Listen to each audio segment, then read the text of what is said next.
Question one, do you see yourself as an activist?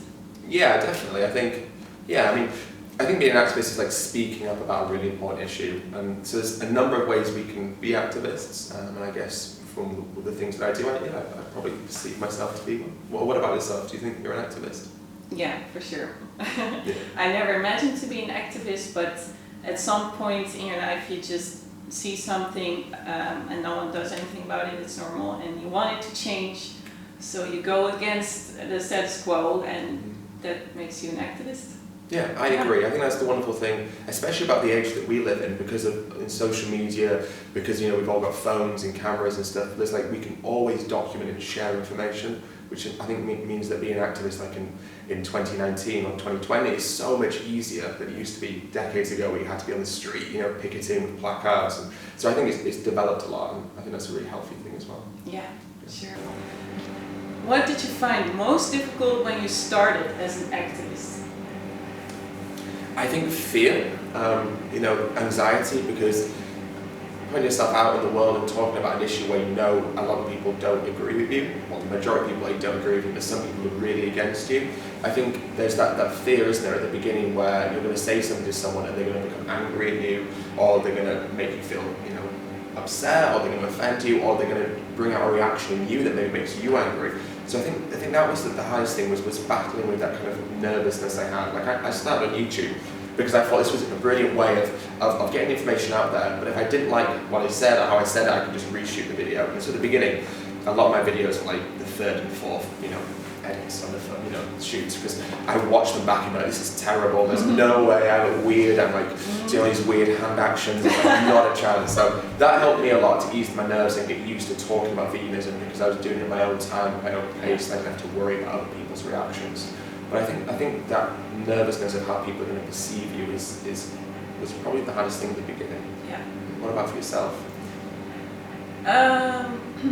Well, when I started, I didn't have any difficulty. I think I was just like, okay, people need to know about this, because I know where I came from. I was just like everybody else, and not conscious about anything like that, and always trusting that everything is well arranged, that the government takes care of it and stuff like that. So I was just like, hello, everybody needs to find out about this. Right. But I have to say that now, 10 years later, you really see that the meat industry is fighting back hard. Oh, and yeah. that's also very much the case in the Netherlands. So it's just, I guess the biggest fear is that you don't achieve change or something. That's like, sometimes it's just frustrating. Like when there's in the news, like people eat a lot more meat substitutes, it's sold more, but meat consumption doesn't decline, and that's just a slap in the face,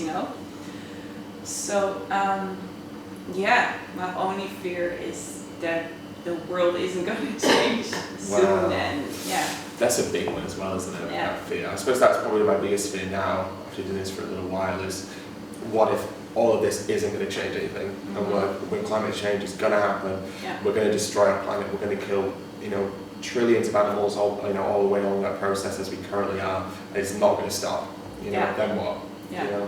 But I think part of that fear is what keeps me going, because I can't settle with that idea that this could be what happens. I don't want to just live my days thinking this. So it's better to do something, even if we don't know it's going to work, even if we're sure that it might not work. I mean, I'm probably 50-50, but we've got to try. Even if there's only like a 10% chance, we've got to do something, right? Yeah. So that fear, I think, actually is a big motivator when it comes to Exactly. carry on, keep going.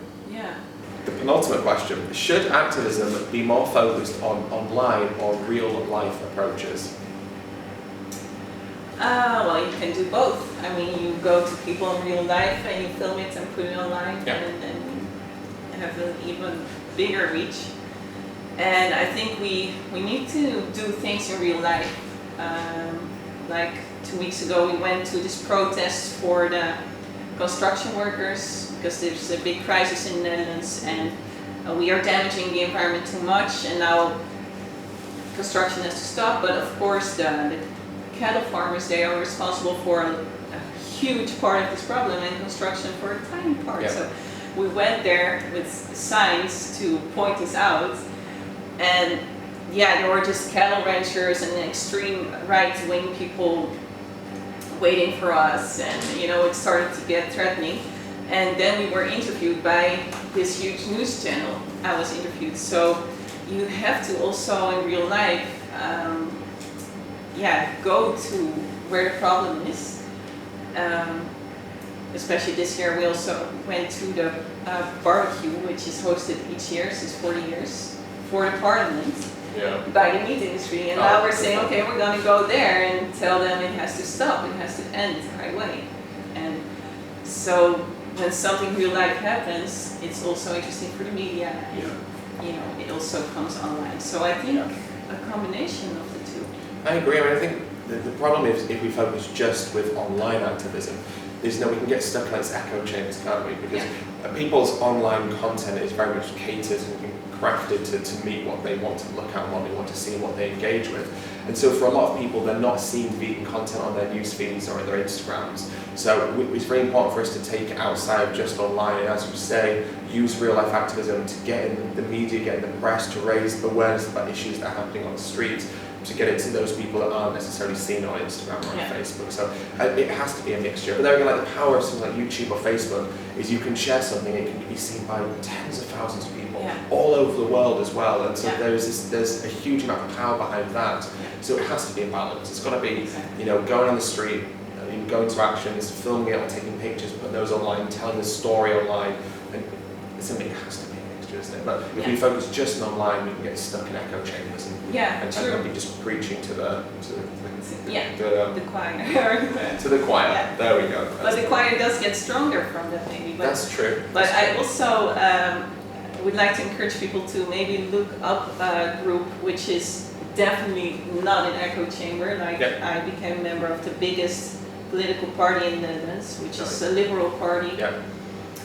And I understand them and I speak their language, and I just tell them that we have to innovate the animal out of the food chains, and that it will really benefit us a lot, because the cattle industry is kind of worthless. We put a lot of taxpayers' money subsidize the industry, don't we? And we don't get much from it.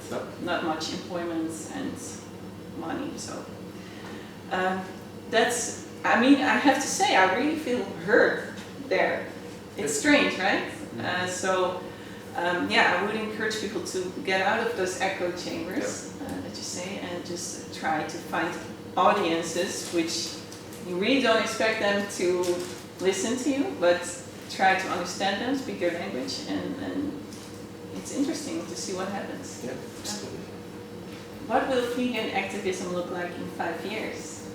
I guess it's probably similar to what we were talking about before, like how it's changed in 5 years. I'm very much hoping it will be bigger in scale, so there'll be more people involved, more groups, more a dynamic range of things.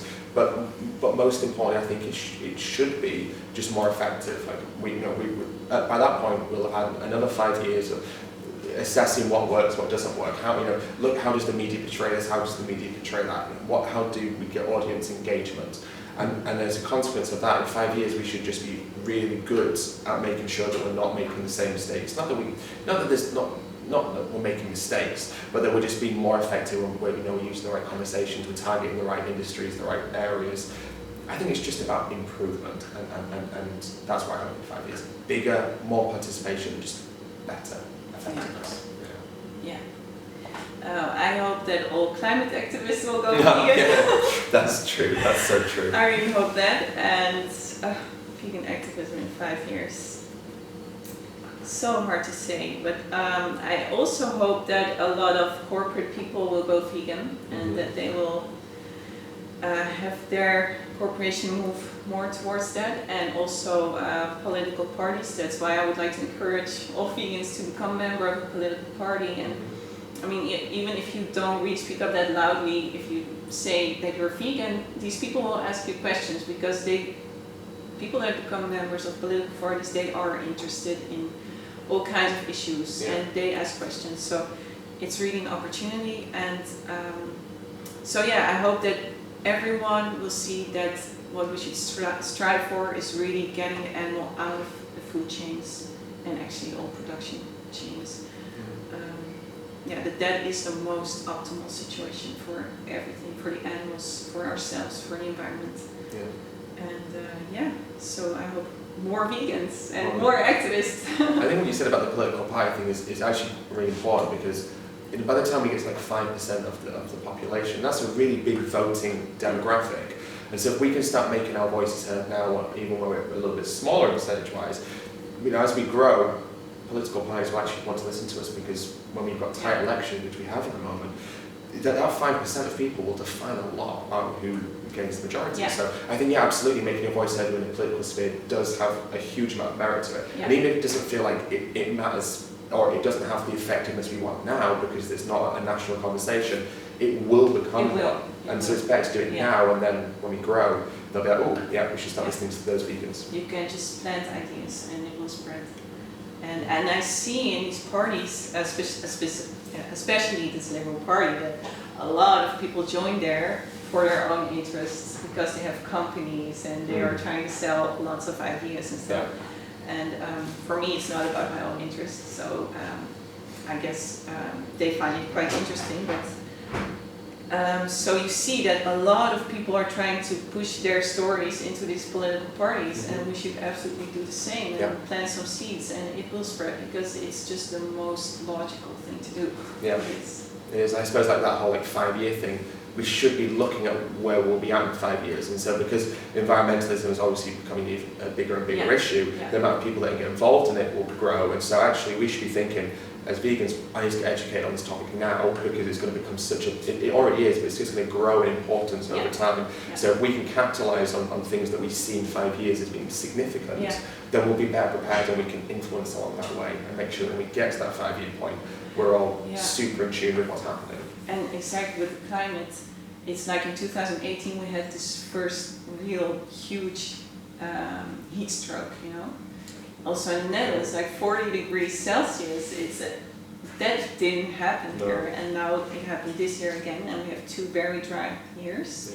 Even so that this drinking water from a river in the south of the Netherlands, the Maas, is under pressure, So I also tell the story like, we need to do this, So you're absolutely right. The climate will get more important. People will start to feel it more, and we absolutely need to use that. Opportunities. That's good. Cool.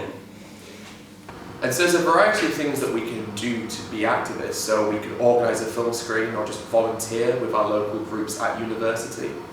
Or you could become a member of a political party and just talk about the vegan message there.